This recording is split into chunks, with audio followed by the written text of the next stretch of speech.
Bismillahirrahmanirrahim. Assalamu alaikum 3 class. How are you all? It's 28 April today. Open your textbook of science and start reading page number 47. Importance of living things in food webs. What happens when a living thing is removed from a food web, and what happens when another living thing is introduced into a food web?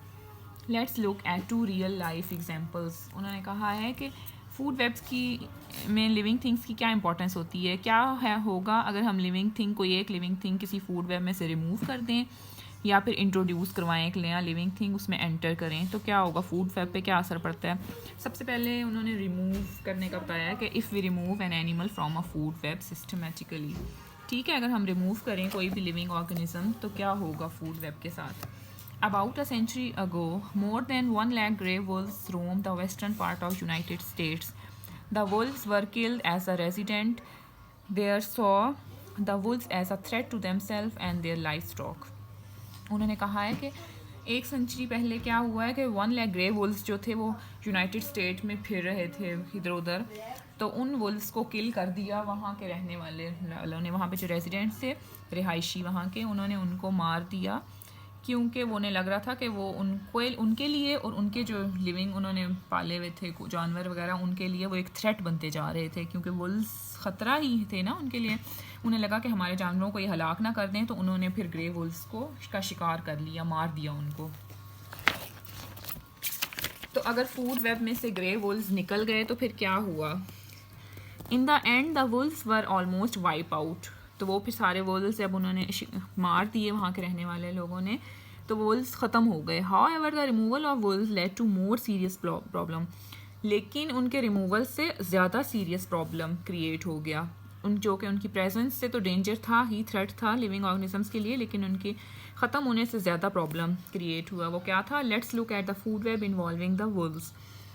Plants सबसे पहले eaten by elk और rodents are eaten by coyote and coyotes by grey wolf. तो grey wolf जो है वो fox को भी खाता था, कोयोट को भी खा रहा था, एल्क को भी।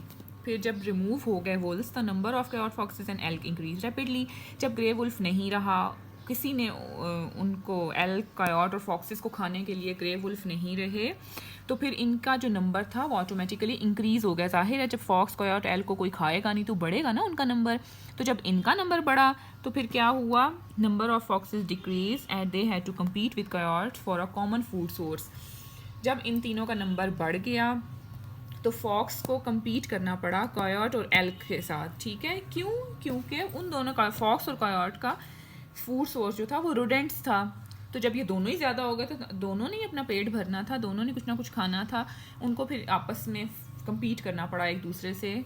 तो फिर फॉक्स जो थे उनका नंबर कम होता गया, यानी ग्रे वुल्फ्स ना होने की वजह से पहले फॉक्स कोयोट और एल्क इंक्रीज़ हुआ इनका नंबर, लेकिन फिर जब उनको सेम फूड फोर्स के लिए एक दूसरे से कम्पीट करना पड़ा तो फॉक्सेस भी डिक्रीज़ हो गई।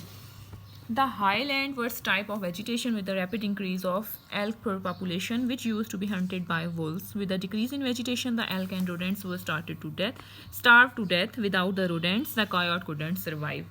फिर मज़ीद क्या हुआ कि ग्रे वुल्फ ने कोयोट और एल्क को नहीं खाया, तो एल्क की पॉपुलेशन ज़्यादा होने लग गई। जब इनको कोई नहीं खाएगा तो इनकी पॉपुलेशन बढ़ जाएगी। लेकिन फिर पॉपुलेशन बढ़ने का फ़ायदा भी क्या हुआ कि एल्क और कोयोट जो थे वो प्लांट्स ही खा रहे थे, तो वो फिर प्लांट्स जब ये ज़्यादा हो गए तो प्लांट्स तो फिर कम रह गए ना, तो वो फिर भूख से मरने लग गए रोडेंट्स और एल्क। जब उन प्लांट्स की आखिर प्लांट्स तो उतने ही लग रहे थे, नंबर तो इंक्रीज़ एल्क और रोडेंट्स का हो गया, एल्क का हुआ था। तो जब एल्क और रोडेंट्स दोनों प्लांट्स को ही फूड सोर्स के तौर पर यूज़ करने लगे तो फिर प्लांट्स कम पड़ गए और फिर भूख से मरने लग गए रोडेंट्स भी और एल्क्स भी।